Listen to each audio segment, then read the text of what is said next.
I'd like to call the meeting of the Bloomingdale Board of Education to order at 7 p.m.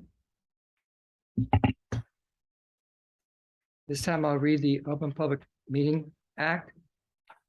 In accordance with the requirements of the Open Public Meetings Act, Chapter 231, PL 1975, public notice of this meeting has been sent to the Star Ledger, Suburban Trends, all board members, all district schools, Bloomingdale Borough Hall, Clerk of the Borough of Bloomingdale, and posted online on the district website. Copies of the agendas are available in paper form this evening. This time I'd like everyone to rise for the flag salute, please. I pledge allegiance to the flag of the United States of America and to the republic for which it stands, one nation, under God, indivisible, with liberty and justice for all. Okay. Ms. Alonso, can we do a roll call, please? Certainly. Mrs. Greco? Here. Mrs. Hussein?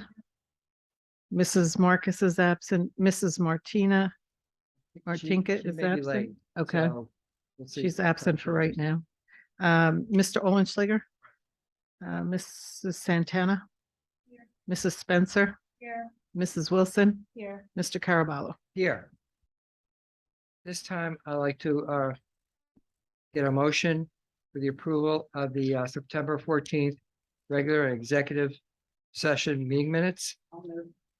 Moved by Ms. Greco. Is there a second? Moved by Ms. Hussein. Any comments?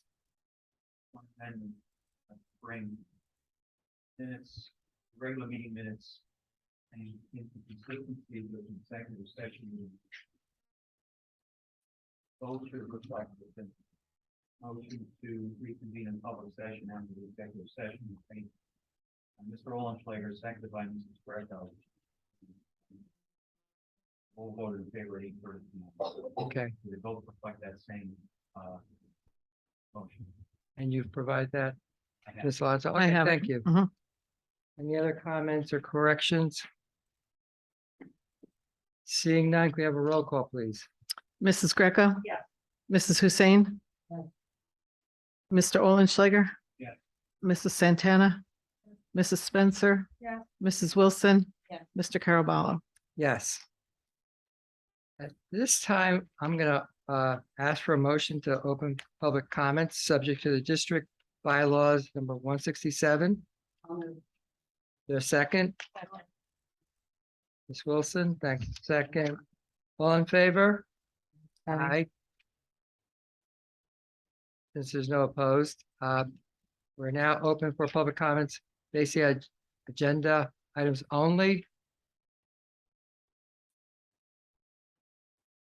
Seeing no public comment, can I get a motion to close? Ms. Greco, close. Second. All in favor? Aye. You. Oh, this time I will move into the president's report. On Saturday, September 17th, I attended New Jersey School Board's Legislative Committee meeting.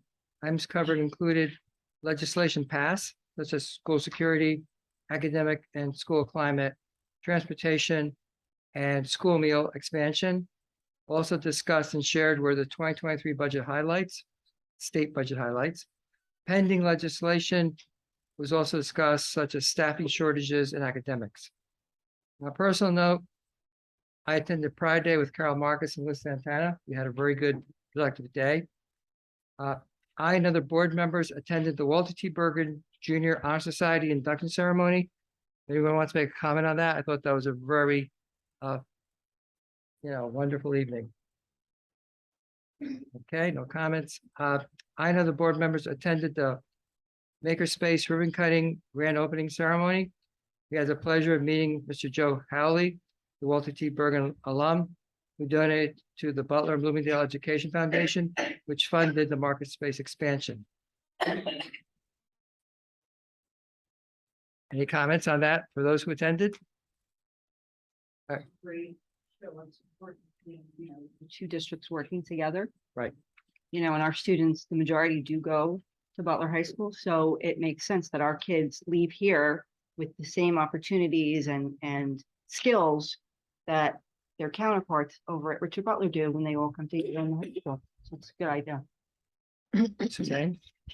I just said it's so exciting for the students. It was wonderful to meet the teacher who's teaching this class. And actually, my son who goes to Samuel R. Donald was with me. And when he came home, he said, I have to learn how to be an engineer after seeing all the cool tools they had. So that's really great. I'm really excited for the students.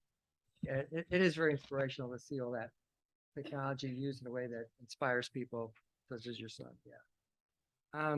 Any other comments for those attending? No. On October 1st, I attended New Jersey School Board's county leadership meeting to select representatives from New Jersey School Board Nominating Committee, which interview and select the slate for officers, which, by the way, is voted on the delegate assembly. On the last note, on behalf of the board, I want to offer our condolences to the family of Israel Lewis. I know several board members attended the candlelight vigil of Bog Park, as well as thanking the board for sending flowers on the Friday night viewing. Thank you for all those that provided donations. Any comments? Because that completes my president's report. No? Thank you, Lucia. Mr. Caraballo. With your permission, I'd like to first introduce Frankie and Stella, our two of our 5 new student representatives to the board. And with your permission, I'd like them to go first because they've had a long day of school. Then I'll continue on with my report. So go ahead, ladies.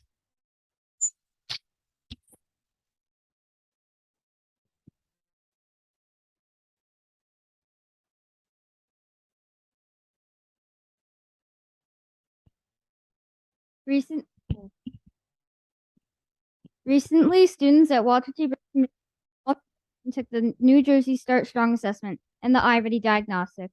In 5th grade language arts, students are learning how to link verbs together. In 6th grade math, they are learning how to divide fractions and mix numbers. In 7th grade social studies, they are learning about Christopher Columbus and having class debates. And finally, in 8th grade science, students are dissecting a brain and learning about neural pathways. Some community services going on in our school include selling bracelets for breast cancer awareness and the Heavenly Hats Fund. We are currently having a fan cloth fundraiser, and we had our PTA walkathon back in September. Last week, WTB had a contest where each homeroom had to make a poster about respect, and they were judged by the teachers. In the beginning of the school year, we had a welcome back picnic to celebrate the start of this new school year. There are also current clubs that have started, such as Art Club, Knockout Club, and Yearbook Committee, newspaper, and peer tutoring. Prep, sponsored by the PTA, has also begun, and over 100 students have signed up. Our cross-country team has had a very successful season. Tomorrow are our grade races, the biggest and most important race for our Bobcat runners. This week are tryouts for boys and girls basketball teams, and also have intramurals, everyone's favorite after-school activity.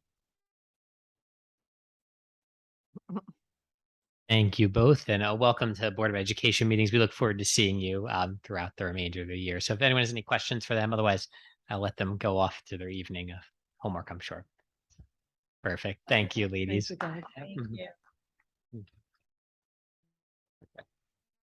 So on to my report this evening. Like everybody said, we'd like to welcome in the return starting October and through June of our student representatives to our National Junior Honor Society here at Walter T. Bergman. We'll see a team of 5 different representatives cycle through our board meetings for the remainder of the school year. Some general updates. Summer construction is now complete officially. Our Walter T. Bergman Science Labs, which the furniture was on back order, finally arrived, I'd say about a week ago.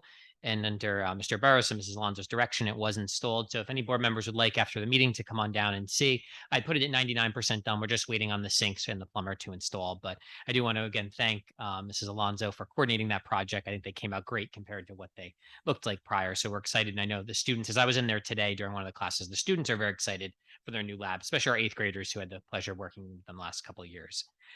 We do have, moving right along, we do have continuing with next summer's work in progress, right on track for a full HVAC replacement at Martha B. Day, installing new heating, really everything but the boilers being replaced, as well as centralized air condition upcoming this summer. Additional capital work going on. And some of you may notice the playground at SRD was torn down, I'd say approximately a week ago by the borough. I do thank the borough, Mr. Sondermeyer, for arranging at no cost for the school district to tear down the playground. The reason it was torn down is because new playgrounds are going in at both Martha B. Day for preschool and Samuel O'Donnell for preschool and 2nd through 4th. We anticipate, as long as the weather warms up a little bit next week, we anticipate the rubber being poured next week, because we're doing away with mulch. Instead, it'll be a rubber base being poured there, and then the new playground to be installed anytime after that. But the playground equipment is finally in, so we're excited for that to take place and move forward. In terms of school security, a few updates. If you've come to Walter T. Bergen recently and very soon Martha B. Day, you'll notice that now when you enter through the main doors, you enter into a secure vestibule with the split, with your split level. You cannot get into the lower floor anymore. It is now locked. And you cannot get into the upper floor anymore. It is also locked. We do have the secure vestibules because there's a similar setup at Walter T. Bergen and Martha B. Day. Both are being Martha B. Day's install is finishing up, and then we'll have buzzers installed. So if you needed to actually enter the school, you not only do buzz in at level 1 outside, you have a second secure port of entry. We will be using quite a bit that if a parent's just here for picking up, the child will be brought to the secure vestibule, limiting access to the school as much as possible. We'll also be moving our visitor check-in system, which has been a tremendous success since implementing last year, out into the secure vestibule. So all of that could take place without entering the school building. Samuel O'Donnell, because the construction is a little different, we do have purchased and hopefully it was about a 10-week back order, but hopefully that 10 weeks should be up in a week or so. A new door that will go in to split the hallway across from the gym, so it creates again a secure vestibule, so anybody entering cannot just walk freely into the building as well. In the same note as class security, pending board approval tonight, an agreement with the borough, we will be adding a class 3 police officer. The borough will be adding that to their staff, and then through an agreement, a shared service agreement, they'll be working within the school district, likely starting November 1st, providing dedicated police officer to our 3 buildings. This will not replace what the Bloomingdale Police Department already do in terms of providing walkthroughs every day. Every officer on the day shift is required for mandatory walkthroughs through the building. That will not cease. This will just be in addition to. And finally, in the last highlight on school security, back in I'd say late May, early June, there was a grant out there called the Stop Violence Grant, led by Mr. Deeb, our principal at Walter T. Bergen, and district safety specialist, myself, Mr. Deeb, and a team of administrators and staff put together a grant for the district to really improve overall school security. We submitted an application, and we really hadn't heard back since the end of May, beginning of June. We happened to randomly hear back on Friday announcing that the district has been awarded approximately $1,000 to improve school security. What I can't exactly speak to what items were approved, because the way it works is we submitted an amount request a little higher than that, and they gave us an acknowledgement letter saying that's the amount we've been awarded. They did not yet to tell us what specific items they have funded within our proposal, but once we know the exact items being funded within the proposal, I'll share out. But another creative way, we're not using local funds, using grant funds to increase and take on some capital work. So we are excited for that to take place. Once the money is released to the district, we'll begin that work, and I'll keep everybody in the loop on that. So that does conclude my first report. I do have to give the mandatory presentation on New Jersey state assessment data in a moment. But before I do, if anyone has any questions for me. Perfect. So I will give my presentation. Before I do, I just want to draw the attention of the board. I present the regular bulletin, the addendum, and there is one mandatory item I have to do as a read-in. I don't think my time being here, we've done anything as a read-in, but the only item is that based on New Jersey code, anytime we do a school bus evacuation drill, code requires that I present to the board at their next scheduled meeting a resolution stating that happened. And Samuel O'Donnell did an evacuation drill this morning. So by code, and we've learned through CUSEC, that means tonight I have to present that. So I pass around just one read-in resolution stating that we did a bus evacuation drill this morning.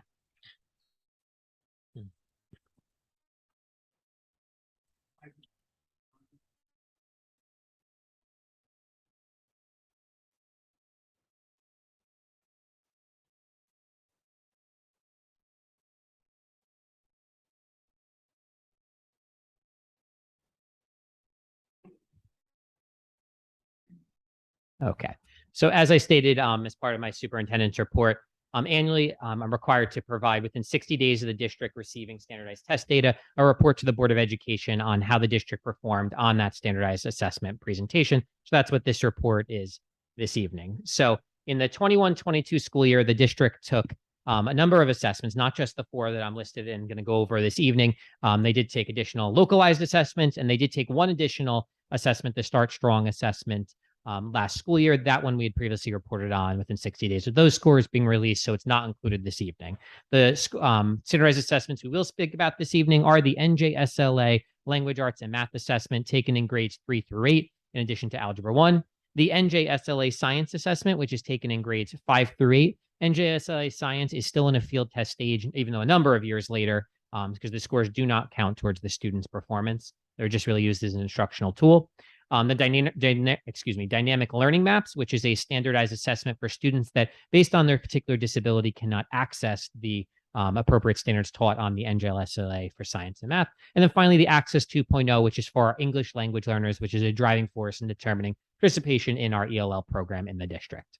So really, I'm going to present the data this evening in 2 manners. I'm going to present the data in looking at an overall snapshot of a grade level, and then I'm going to present simply looking at a cohort. Cohort modeling is not something we've done previously in Bloomingdale, but I think it is an important tool for us as we look at tracking a cohort from the first time they take standardized testing as 3rd graders all the way through tracking them to their 8th grade year, so that we could really look at a cohort themselves and see if that cohort of students needs specific remediation or additional supports or alternative methods of instruction. So the first set of data in the bar graphs I'm going to present for you are really looking at each grade level in particular. These are not the same set of students. These are different sets of students, really just looking at the 3rd graders in 2018, 3rd graders in 19, 2021, and 2022. You'll notice every bar graph I present this evening is going to have a large chunk in the middle blank. That's because for the last 2 years, we have not done standardized, I'm sorry, not last year, but the last 2 years prior to that, we've not done standardized testing in New Jersey. So we are missing a core chunk of data to really help us analyze. But given that we took the NJLSA last year and we'll resume this year, we'll be back on track. So looking at grade 3 ELA, we're looking at where we were in 2018, where we were in 2019, and we're looking at about 40% of students hitting one of the top 2 criteria. The NJLSA is broken up into 5 criterias. If you need 1 through 5 is your total score. If you get a 4 or a 5, technically you are considered passing. A 1, 2, or 3, you're considered not passing. So in grade 3 ELA, we looked at about 40% of students hitting that 4 or 5. It is a drop from where we were in 2019, which is something we were at about 51%. So it's something we'll certainly examine in our programming. In ELA in grade 4, we remained fairly consistent comparing to our last benchmark in 2019. We were at about 51% in grade 4, hitting that benchmark, a little higher in 2019, 18 as well. But again, as I mentioned, 2 gaps in those years. Jumping forward to grade 5, this is a positive. We saw on the data, we did see a substantial increase. Again, not probably where we want it to be, but in 2019, we saw only about 35% of students passing the NJSLA in grade 5 language arts. We saw that jump to about 53% of students passing NJSLA last year in language arts in grade 5. As we move to grade 6, this is one of our concerning points we want to focus on and why there was such a substantial decline. In 2019, we saw almost 78% of students passing. Coming down 3 years later, we saw only 30% of students passing ELA grade 6 in language arts. It's something we definitely want to dive into because in that time period, we did not see any curricular changes. We did not see any programmatic changes. We really didn't even see any staff changes. So we have to kind of look at why such a substantial drop in language arts in grade 6. And you'll see some of those similar trends throughout. In grade 7, 2018, we were, again, around 60%. We jumped up in 2019 to about 70%. And then in 2022, we dropped down to about 50% passing in language arts, grade 7. In grade 8, we saw almost a similar trend, consistency showing between 2019 at about 63% and 2022 at about 60% passing. Our highlighted in language arts being our grade students, about 60% passing the language arts assessment. Again, it's a shame we don't have the assessment data from 2020, 2021. What I will share before I move on to the math grade snapshots looking at each year is that this data does contradict quite a bit of our internal data. Our internal data taken off other professional standardized assessments, such as iReady, does contradict some of this data. It does show higher levels of student proficiency. It's not scored on the same scale, and it doesn't have the same hard cutoff of a 4 or a 5. But I will share our internal data metrics do show more students showing proficiency at grade level standards than we're seeing on the NJSLA. However, those are not part of this presentation itself. When we jump to math, we saw some consistency in the area of mathematics over the 3-year trends. 2018 and 2019, we had seen about 55% of students showing, 45% of students showing proficiency. We jumped up to about, jumped down, I should say, to about 42% of students showing proficiency in grade 3. Jumping to grade 4, we were at about 50% this current year showing grade level proficiency. Again, a dip down from years past. Grade 5, we were almost identical. We were at about 50% showing proficiency in 2019, 22, about the same number as well. Jumping off to grade 6, we did see a drop off here. In the next few slides, we'll see a drop off in our proficiency. We did see a drop off to about 33% and change showing proficiency in grade 6. Again, even dropping more, about only 20% of our students showing proficiency in grade 7. And again, about 45% of proficiency showing in students showing proficiency in grade 8. Again, I'll jump back before I go to the cohort model. Again, these are not necessarily the scores we want to see. One of the items that we have seen statewide in analyzing the data is we have seen math scores drop off as the grades go on. It could be a number of factors could contribute to that. I certainly think the pandemic and pandemic instruction and the style contributes to that. Plus, those are where the content gets harder. We're not spending a week on a topic. We're not spending 3 days on a topic. We're covering a different topic every day. So I think student struggles as they snowball a little more as we go on, certainly led a factor to, your math scores dropping off as the grades went on. Again, similar idea before I jump onto the cohort model. Similar idea that there's no programmatic changes from any of the 5 years prior. It was the same programs, largely the same staff being instructed, the students on those standards. When we look at a cohort model, which sometimes to me is even tracking that cohort, because we should expect a consistency among our cohort as they go from grade 3 to grade 8. And if we're not seeing consistency, we really hope to see a positive trend. Again, I would love to show this in the future over our line graph, but right now, because we are seeing large breaks in the data for students, we're not able to do that at the current point. So probably our current 9th graders, 8th graders last year are our most accurate data source because we have the most information on them. From there, started with NJSLA. They're actually still an old Park group in grade 3 all the way up through grade 8. So we did see trends that we like in grade for ELA in that current 8th grade group last year. We saw them in grade 3 started about 54%, 58%. There was a significant drop off pre-pandemic at 36%. And then they sprung back up to 60% showing proficiency in grade 8, which is certainly the direction we want to see. In math, again, where historically the district has been lower. We're at 40%, a jump to 50, another significant jump down to 36, and then springing up to 44% proficiency in grade 8. Kind of working our way backwards in terms of information we have. Our current 8th graders, the 7th grade class assessing last year, we did see a dip off, which is in the cohort model, 60% passing in grade 3, dipping to 53% in grade 4, no data 5 and 6, and in 7th grade down to 46%. In math, a similar trend, 46%, a large jump up in grade 4, and then a significant jump down after the no data to 21% in math. And then continuing to work our way backwards, our current 7th grade testing at 6th grade, only real 2 data points in this case, 54% in grade 3, and then a jump down, to 49% in grade 6. Math, grade 3, 46%, and then in grade 6, seeing a jump down to unfortunately 31%. And then the next 3 grades really are 6th grade. It's the first time they've taken a standardized assessment. So they really are starting benchmark because they did not test in 3rd and 4th, a 49% proficiency in ELA, math 36.1, and so on and so forth. 50% for our current 5th graders in ELA, 41.4 in mathematics. And then ELA, which will be our first, the grade 4 will be our first cohort after the pandemic that we're able to track all the way through 8th grade, looking at test scores themselves as we go. I do have to say, these scores we're looking at are all students inclusive. They're general education students, they're special education students, they're ELL learners, they're all students inclusive that we're looking at. What we do is now we do break out the subgroup data, looking at where our special populations are. And again, those were all factored into the information we just saw.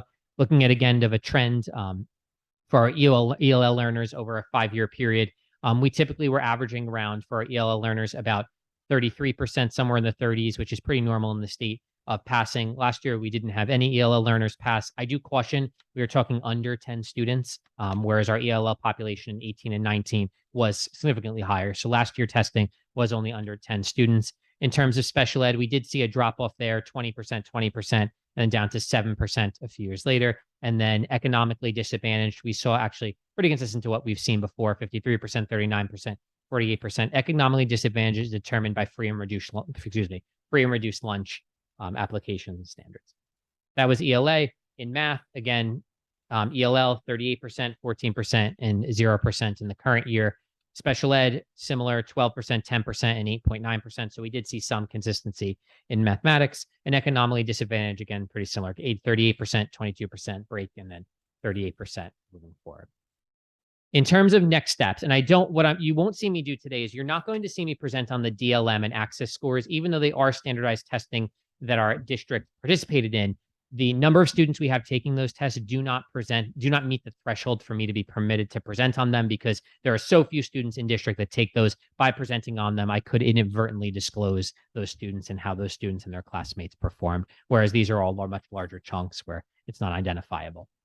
So really next steps. I break up next steps and looking at the data, and this is done in conjunction with our administrative team of looking at this data, I think we have programmatic issues, and we need to really look at the programs we are using in our district. Really, we've seen pretty consistent for the most part. In some areas, obviously some drops, but we've seen in a large majority of areas consistent test scores that are not where I think the board, myself, and the administration and teachers really want to see them be. And I think our students are capable of more. And I said it is interesting that they do contradict some of our internal standardized benchmarks as well. So we really want to begin to conduct program analysis. We did this in mathematics last year, which I'll talk about in a second. This year, really looking at language arts. We are starting, as of tomorrow, actually, we're starting a review of our program analysis in language arts instruction within the district. Our goal really for next school year is to have a new language arts program that is, as we did with mathematics, aligned to professional best practice, updated current trends, aligned with standards and best resources in New Jersey, and a program that is rigorous for all students. We are planning to look and implement that for next school year. We are going to have a strong focus this year already on literacy intervention. This certainly was lacking in the 5 years of data that you saw there. I could say there wasn't a strong intervention model in place for students. That is now in place in the district. We have a 3-tier intervention model with pull-out instruction happening in both language arts and mathematics, as well as in our 2 elementary schools, a strong pull-out model happening as part of their a strong homeroom teacher pull-out model happening already as part of their school day.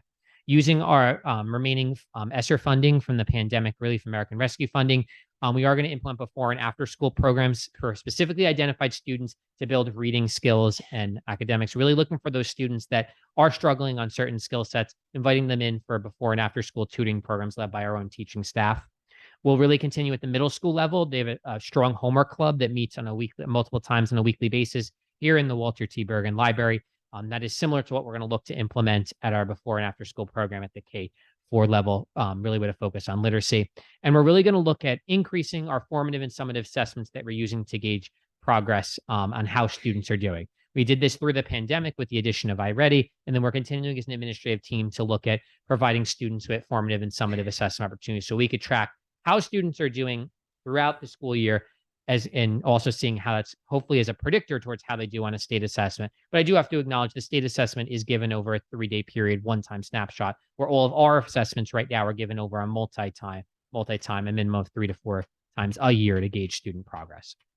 In mathematics, we have a lot of steps that were implemented this past summer and are currently being implemented. As I shared with the board and presented probably back in April or May, we did make a significant change to our mathematics program. We moved to a mathematics program into math that is aligned with New Jersey state standards, and it's more importantly aligned with best practices in mathematics instruction. We implemented the program this September. We're continuing professional development that we started last year, started through the summer, and continuing most recently as of yesterday on the program to support and implement best practices in mathematics. I have to say this has been revolutionary to the way we're teaching mathematics in the district. It would be night and day from the way we taught mathematics last year. I've spent Monday and Tuesday of this week in our math classrooms, really looking at the changing way mathematics is being taught. And it's much more student-centered, much more differentiated for the learner. If we have a learner who's excelling in mathematics, their needs are being met and pushed ahead. All in the same classroom. If we have a mathematics learner who's struggling, they're getting the individualized attention that they need. Whereas I'd say our previous math program might have pretty much taught to middle of the road a little more than it should have. So the new mathematics program has been implemented this year in conjunction with another program we're using, Reflex Mathematics. One of the items, if you look, the state of New Jersey gives us, they take the standards that they assess on the NJSLA and look where our students struggle. Fact fluency is a major area our students struggled. Our previous mathematics program just almost ignored it per se, and it's a constant critique for our teachers is that fact fluency was not being addressed. And if fact fluency isn't being addressed at your early levels, it just snowballs as the grades go up. So we are implementing reflex math. It's a proven math fact fluency program commonly used in a number of school districts at the elementary level, starting in first grade all the way through fourth, to really kind of drill and build on our student fact fluency. As I mentioned previously, we're really looking at the rigor within our lessons and lifting that rigor into math. Really focuses and is designed like our state assessments are. Our state assessments don't just assess what's 1 + 1. They assess the real world mathematics and applications. Into math is built around that real world mathematics approach. And really, as I mentioned previously, we're looking at the NJSLA score reports by standard, and our teachers are working in professional learning communities on analyzing these standards and where we could look at our instruction and where we can make modifications if our students scored lower in that area. So those are the steps that we're taking in language arts and mathematics. I'm very curious to see where, as a full year going through our mathematics program, where our mathematics test scores move on to in the future as well. And then obviously then the next year implementing language arts, where they move to in the future as well. So at this point, I'll certainly take any questions from the board.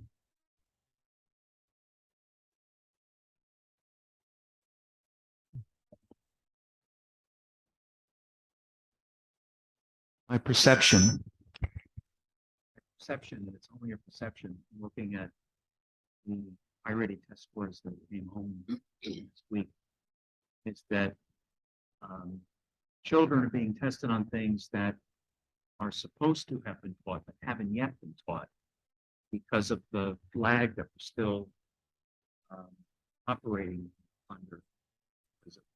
Oh, am I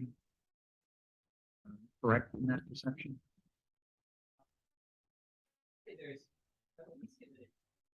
That is the reason. At times, iReady assesses skills that students might not have been exposed to yet, because it has to level if we have students above grade level. So if a standard that might be, take a second grader, for example, the iReady assessment might show a third grade question, a third grade standard on there to really assess what students are further above second grade level and give us that benchmark of students who are above grade level.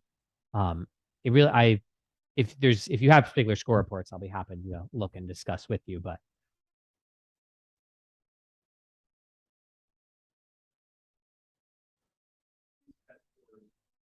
Not necessarily internal by sure.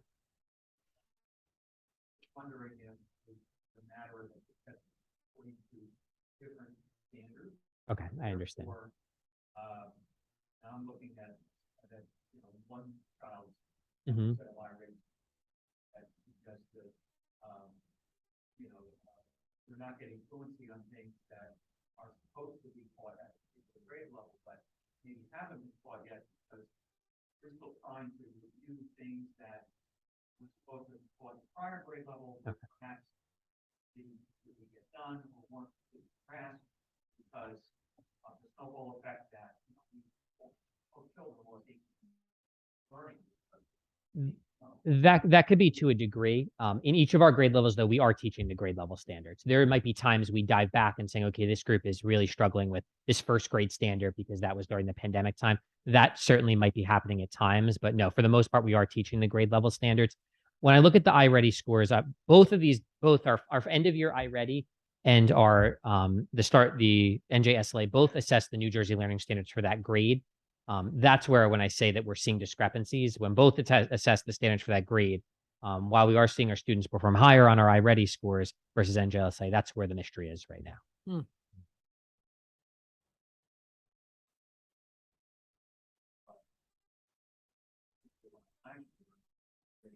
You should, yes. Which is what you should see. Absolutely.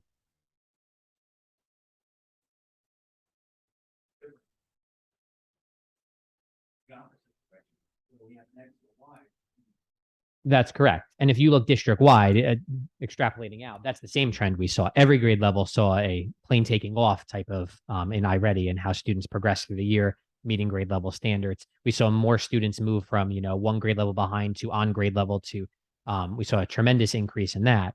But you're right, that isn't reflected here. So it's certainly something to dive into further, and we hope that trend reverses. But yes.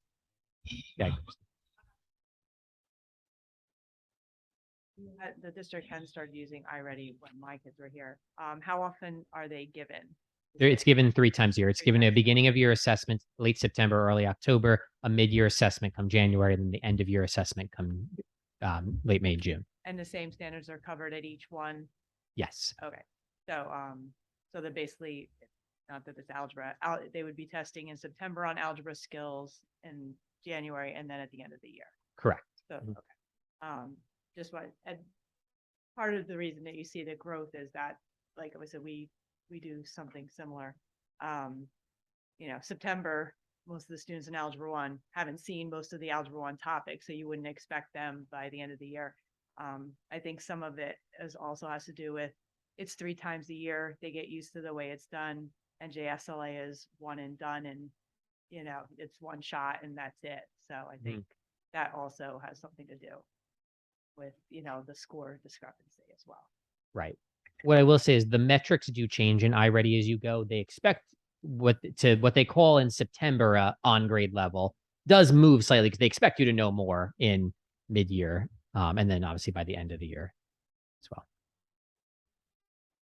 Yeah, done. 2018 and then 19, that was before the pandemic. There was also a big drop off there. Do we have any idea why that was before? Or like, yeah, like a drop off. 18 to 19. Yeah. Unfortunately, there's not many administrators left from that time that could really speak to that. I did review because that the standardized testing presentation from that time, but it didn't really have any indicators for me as a roadmap. And 2 more questions. So Sure. is this what the state uses when it like if there's like school rankings of Yes. districts? This is what The what state they're uses, using? unfortunately, NJSLA scores. Okay. Yes. Mhm. And then also, as we were looking, thank you for presenting it per grade, so we can actually see the students moving. But for some of them, there was some very massive drop offs, right, Mhm. between like 4th grade or 5th grade. Is that a mystery too, or do we know? Like, I mean, there might be some, as new math materials are introduced, new concepts that maybe there could be a bit of a skip and then it gets better. But I was wondering about just some of those huge drop offs. Sure.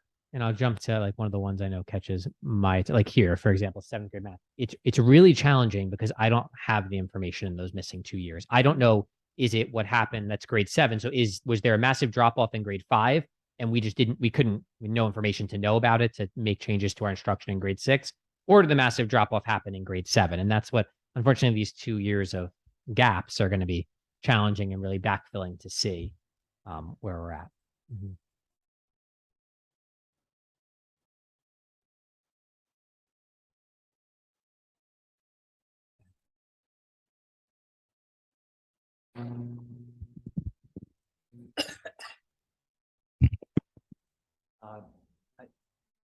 I'm not a big fan of the trimester system. And I mention it because you're looking for ways to diagnose problems so that they can be addressed in terms of if we're not seeing the forward progression. And I mention it because I'm concerned that if we're doing the iReady testing 3 times a year, by the time we get the next results, we've already gone through, we're already halfway through the year. If we had 4 marking periods, maybe there would be, as it was, years ago, maybe there would be an ability to recognize that there's a problem before we get the standardized testing reflected there is. So the only reason I don't necessarily agree is because that's how instruction was probably when a lot of us went to school. This day and age, if a teacher is only looking at how students are progressing at the end of a trimester, at the end of mark period, we have a larger problem. That's not meeting professional practice at this point. Teachers every day now are assessing students, and that's not how instruction used to be. Everyday teachers are assessing. Everyday teachers, I could say with confidence, know if you take a math lesson on, solving equations, which students are leaving their classroom grasping the standard, which students are, somewhat getting it, and which students are not getting it at all. That has become much more of a focus. That's much more of a focus in our district as well as frequent assessment, because then we could actually use that assessment to drive instruction. Instead of waiting each end of marking period or end of each trimester to make changes, now we're able to say, okay, today, Craig didn't understand how to solve one-step equations, or neither did his other 5 classmates. Tomorrow, I'm going to build my lesson specifically to remediate that skill so we don't have that snowball effect. So that's really how instruction and assessment is being built today. Obviously, at the cumulative times, we have report cards providing input on standards, but then also we have our standardized benchmarks as well. But assessment's happening every single day within the classroom. In fact, if I observed a lesson that lacked assessment, that would be in an evaluation and a suggestion for the future. Go ahead, Liz. Mhm.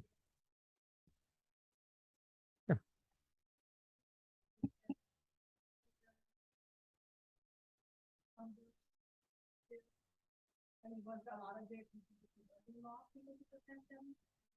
I'll jump back to the plan. No, I've yet to look at similar districts. It's something I could certainly do and report back to the curriculum committee. But no, I haven't had a chance to look at similar size districts and where they're at with their scores. Typically, it's this time of year that the scores get released publicly. So then now is really, I know, sir, this past week, districts have really been doing their presentations, their board meetings, so I could start to see where they're at. But no, I haven't had a chance prior to.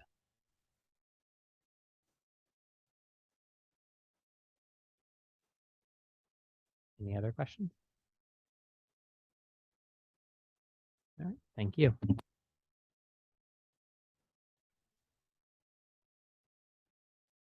This time I'd like to move to committee reports. Personnel and Policy Committee, Mr. Olschlager. The Personnel Policy Committee did not meet on October.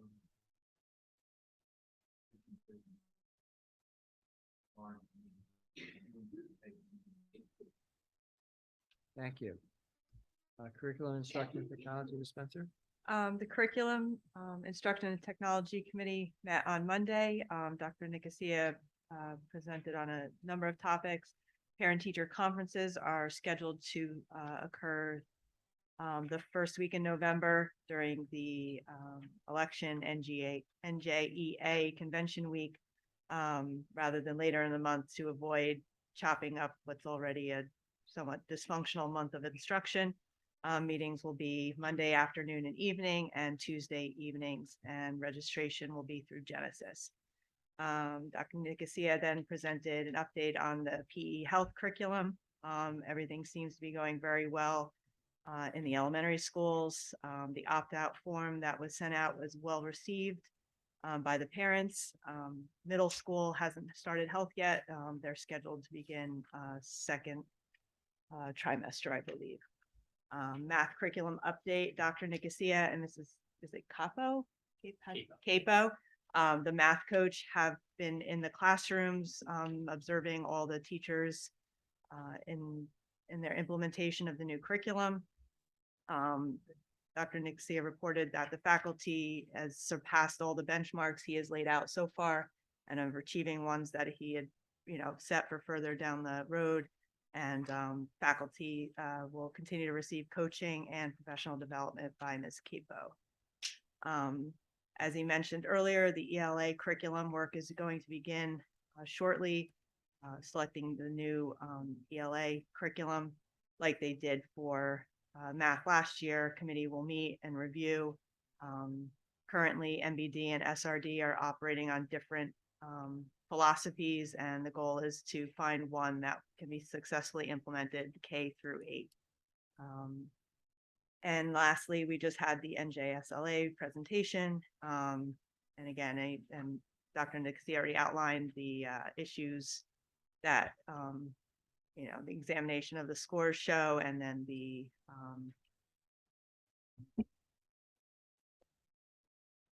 plans to how to rectify and address some of the shortfalls that we've had. And that is it. Thank you. Thank you. Greco, report on the Finance and Social Committee. Sure. That Monday, the 7th, Dr. Nicosia touched on 2 of the items that we discussed, that being the classroom officer that we're looking to have begin our district on November 1st. You also updated us on the youth staff work a bit more today, and that, as we said, that we're still on schedule for that work to begin next summer. Dr. Nicosia continues to brief the committee each time we meet on the possibility of reducing transportation costs. And we will continue updating the committee as information is available.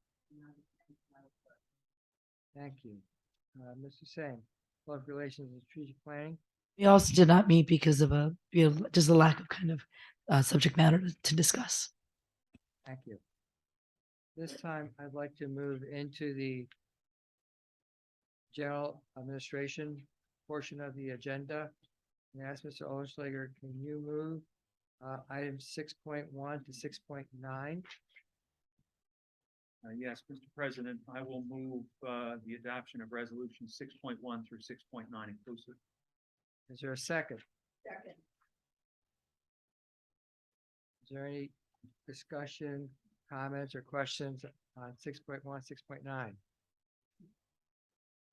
Just to thank the superintendent for his efforts to coordinate with county superintendent with regard to the NJQSAC scores on 6.4.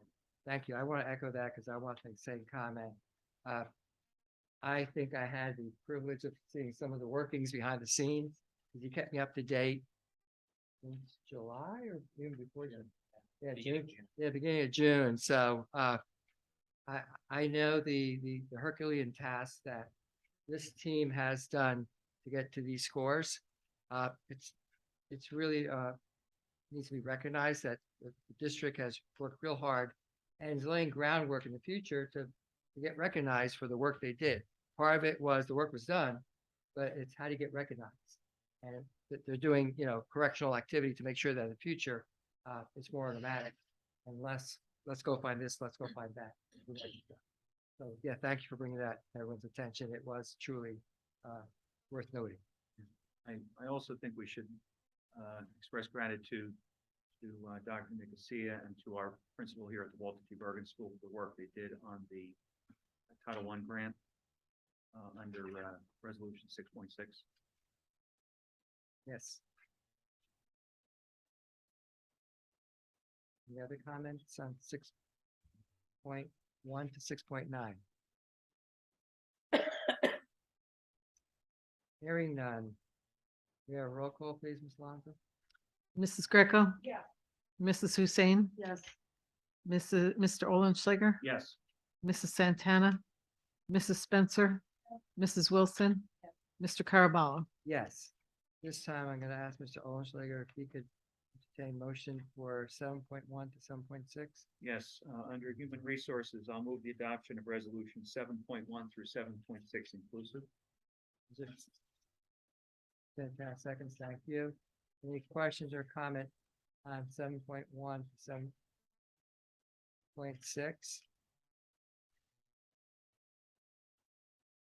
Seeing none, can we have a roll call, please? Mrs. Greco, Yeah. Mrs. Hussein, Yes.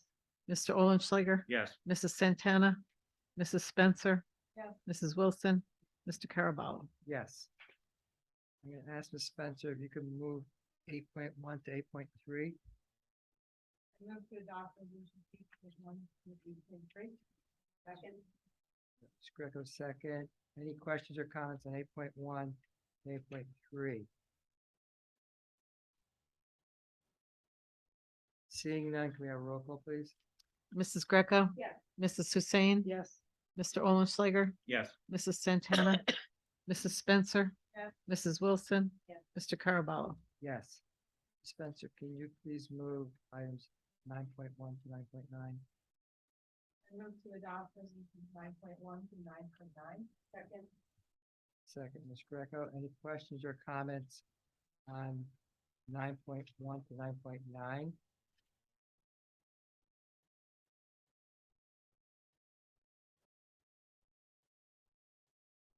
Hearing none, can we please have a roll call, please? Mrs. Greco, Yes. Mrs. Hussein, Yes. Mr. Olenschlager, Yes on 9.1 through 9.5, 9.7 through 9.9, abstain on 9.6.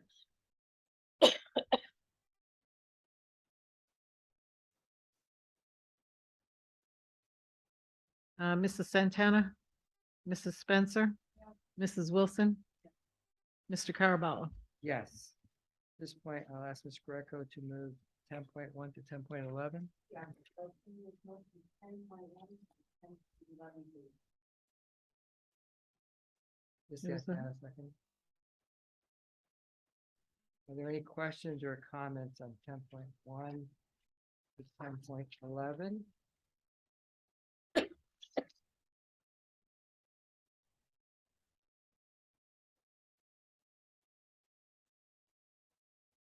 Want to congratulate the district on hopefully 2 newest shared service agreements for the school security officer and for snow plowing.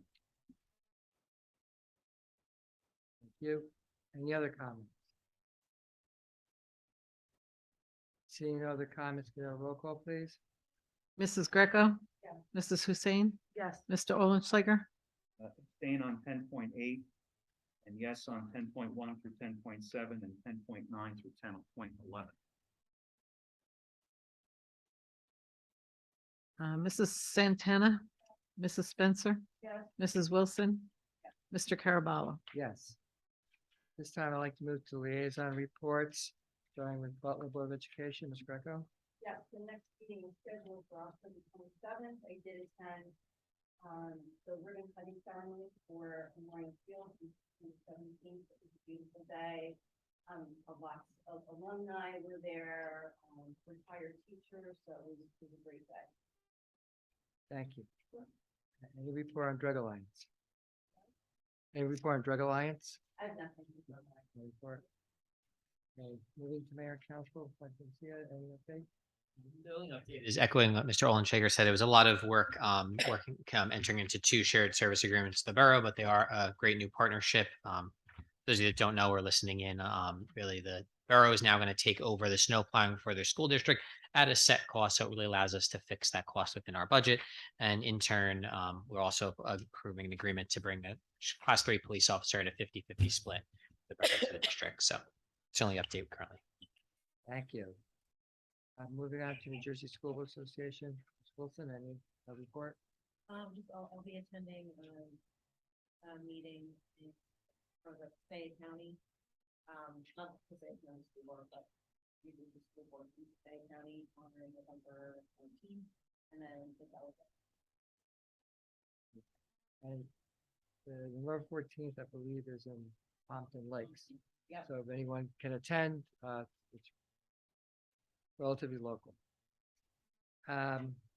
Moving on to the State County School Boards, Mr. Singh, There was no meeting, so, and yeah, so I don't have any updates. no update. Look forward to the November 14th. The November meeting. Thank you. Ms. Marcus is absent for to provide a report on planning. Does anyone else have a report on the planning committee? No, no report. Moving on to PTA, Mr. Singh.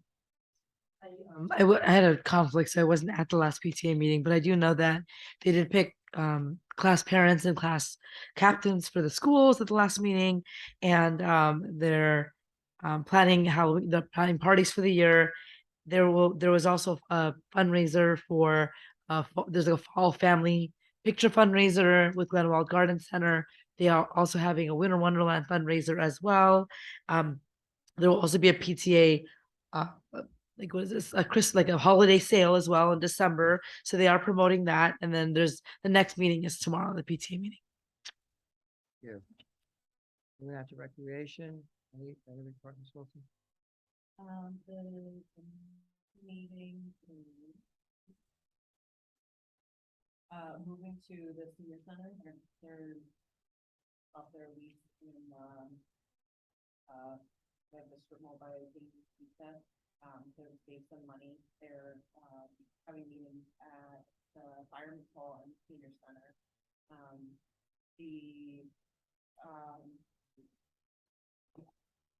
Pride Day was a big success. They had a good turnout for that, and they are going to be starting club signups in November, and they'll have that for registration up on their site. Thank you. I attended the most recent seniors center meeting. They were sponsoring, I don't know if anybody attended their garage sale flea market. So hopefully, if anyone did, hopefully you got something out of it or contributed to it, because you could donate as well. They do have a couple of programs coming up that's available on some of their flyers. They provide flyers for us to distribute. Yes, they did. Okay, yeah, so, and working with the district, we are trying to help them distribute information like putting their activities in some of the district distribution. This is a point of information. And that completes my seniors report. Any old business from anyone?